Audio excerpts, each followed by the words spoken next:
qu'ils avaient exhumé du fond de la penderie, celle de son père, à l'époque où il connaissait des jours meilleurs, était tachée, jaunie par l'âge. Il lui manquait la moitié des boutons, et elle présentait une brûlure de cigarette sur la manchette. Elle n'était pas en assez bon état pour être vendue. Et dire que c'était celle qu'il porterait pour la moisson.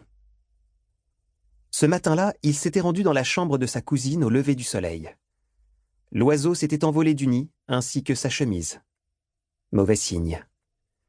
Tigris avait-elle renoncé à réparer cette vieillerie et décidé de tenter sa chance au marché noir pour lui en dégoter une plus appropriée? Que pouvait-elle bien posséder qui ait assez de valeur pour être échangée? Une seule chose, elle-même. Et la maison Snow n'était pas tombée aussi bas. À moins que si, se demanda-t-il en ajoutant une pincée de sel dans l'eau de cuisson. Il s'imagina des gens fixant un prix pour sa cousine.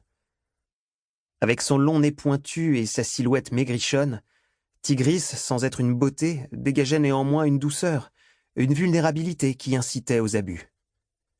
Elle trouverait preneur si elle y tenait vraiment. Cette idée le rendait malade, impuissant, et par conséquent dégoûté de lui-même. À l'autre bout de l'appartement, il entendit les premières notes de l'hymne du Capitole, Chœur de Panem. La voix de soprano chevrotante de sa grand-mère se joignit à la musique résonnant entre les murs. Chœur de Panem, ville glorieuse, tu brilles pour l'éternité.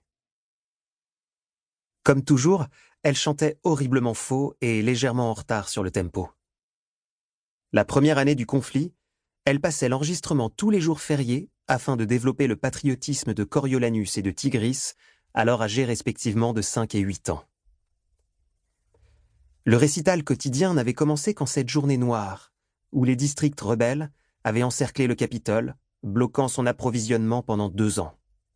« Rappelez-vous, les enfants, disait-elle, nous sommes peut-être assiégés, mais nous ne sommes pas près de nous rendre. » Après quoi, elle entonnait l'hymne à plein poumon devant la fenêtre ouverte, pendant que les bombes pleuvaient à l'extérieur. Un petit geste de défi de sa part. « Genoux au sol, nous t'honorons. » Et la note qu'elle ne parvenait jamais tout à fait à atteindre, « Et te jurons fidélité. » Coriolanus fit la grimace. Si les rebelles étaient réduits au silence depuis plus de 10 ans maintenant, c'était loin d'être le cas de sa grand-mère. Et il restait 2 couplets.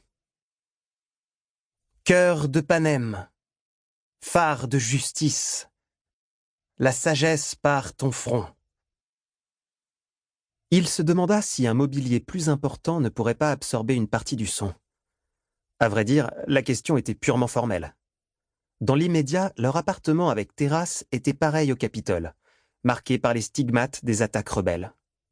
Les murs de 7 mètres de haut se fissuraient, les moulures du plafond se détachaient par blocs, et les carreaux fendus des fenêtres en ogive qui surplombaient la ville avaient dû être consolidés par d'affreuses bandes de rubans adhésifs noirs.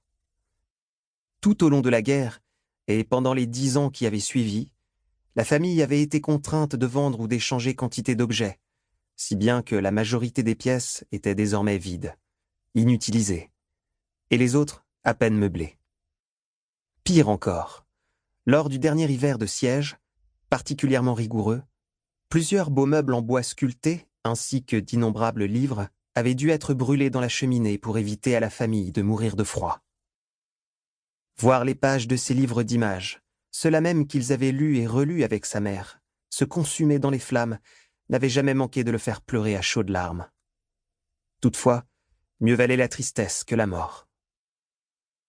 Invité à l'occasion chez ses amis, Coriolanus savait que la plupart des familles avaient commencé à remettre leurs appartements en état.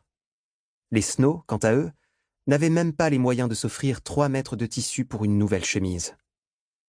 Il imagina ses camarades en train de fouiller dans leurs penderies, de revêtir leurs habits de fête. Combien de temps encore réussirait-il à sauver les apparences? Tu nous éclaires, tu nous unis. C'est pour toi que nous nous levons. Si la chemise que lui rapporterait Tigris ne convenait toujours pas, quelle solution lui resterait-il? Feindre d'avoir la grippe et se faire porter pâle? Minable.